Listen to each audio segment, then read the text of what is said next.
So this is my second video about ketogenic diet, and I will update you on what it's been like so far.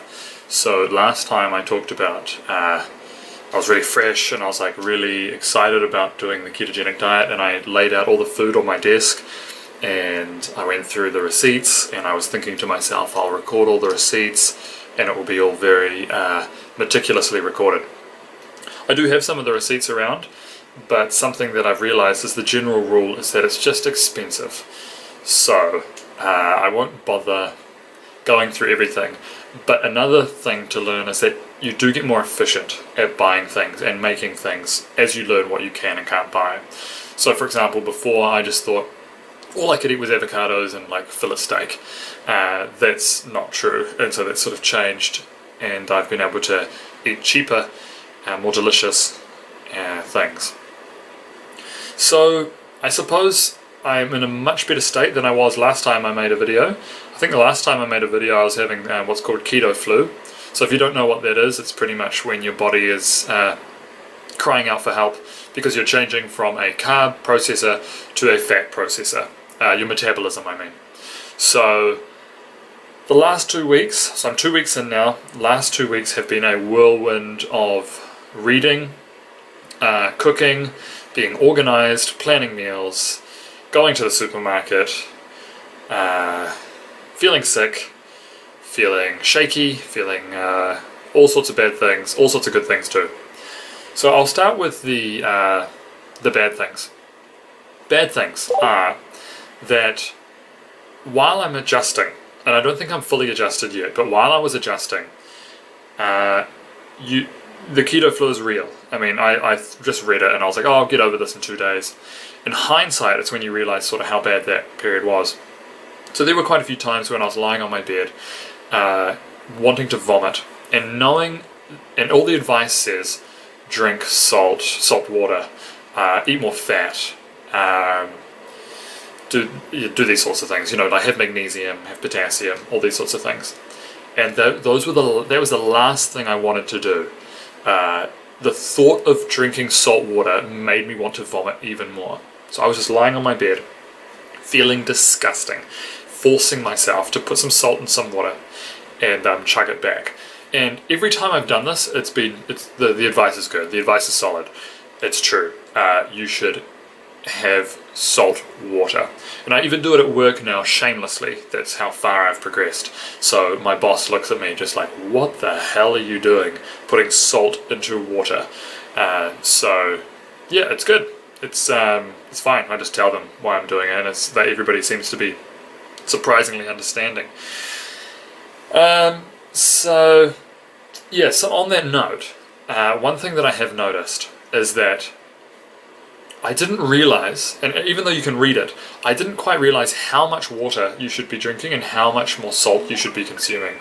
So I thought that I was drinking a lot of water, and I thought that I was eating a lot of salt, because you go from a family environment, most of us, where your parents tell you not to put on too much salt in your food, and too much salt on your food is actually not that much. So you think, oh, even that small amount is too much. Well, then when I read online that I should drink salty water, then I'll put like a pinch of salt in.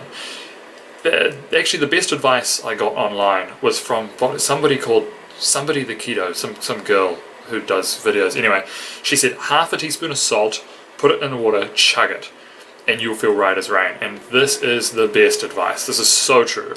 So if you're feeling sick, do that.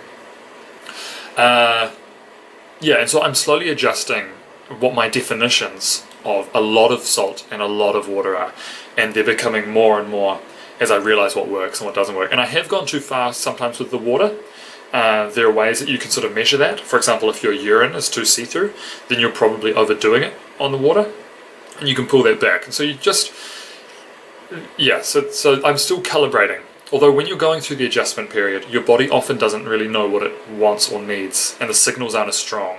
So the rule of only drinking when you're thirsty, which is the real rule, not that you don't know when you're thirsty, because actually your body does know when it's thirsty, but sticking by that rule during the keto adjusted period is hard to do because your body doesn't really know what's happening.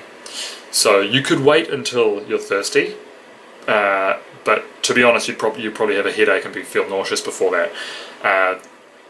I was also overdoing it on the salt sometimes, so I would get a really dry mouth. I wouldn't be able to keep my eyes open for more than 5 seconds before they dried out, because salt and keto diet in general really dries you out. So that's something to bear in mind, and that was kind of not scary, but very eye-opening to just see how much your habits need to change when going into the keto diet. Good things, brain fog is lifting completely. I get it more and more each day. The brain fog comes back if I don't have enough salt, but the moment I chug one of those salt waters, I feel right as rain and I feel really good. So don't forget to do that. What else? Yeah, so that's the main thing. I would say the brain fog. You don't feel hungry during the day.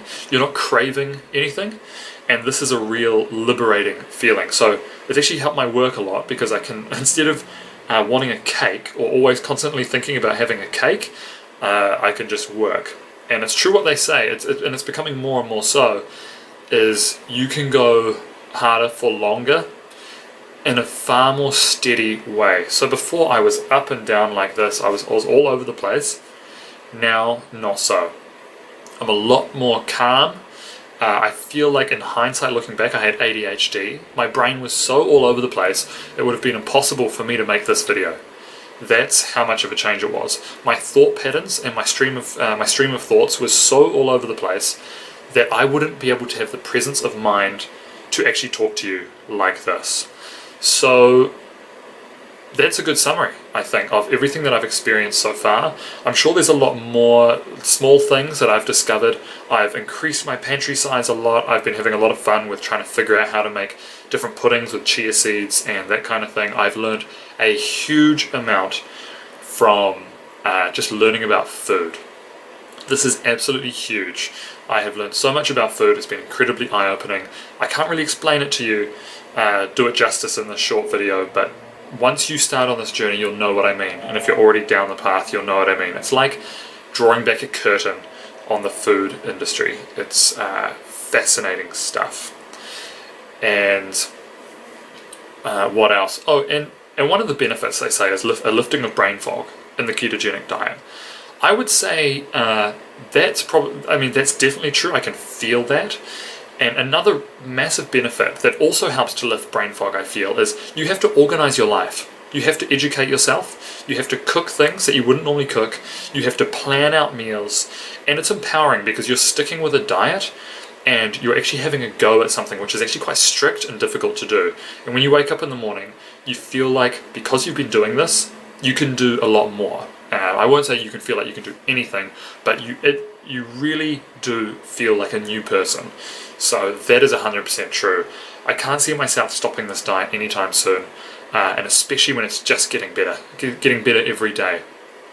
That's all for now. I hope that helps you if you're just starting out and trying to decide if this is for you. This is my personal experience. I'll call out, don't forget that it really does suck for those first couple weeks. Listen to the advice, drink salt, eat a lot of fat, and have all of those nutrients and water, and you'll be okay. But just remember that it does suck. So I don't think people say that enough. You really feel like giving up. You'll crave carbs. That'll get less and less. Currently, right now, I don't really care about carbs at all unless I happen to be staring at a sugar donut or something and I'm bored and I'm hungry and I haven't had enough water. A whole bunch of things come into play, and then I'll start craving it, but not really. And it is liberating even to get to that point, and I'm sure it's only going to get better based on other people's feedback. So cheers. Thanks for listening.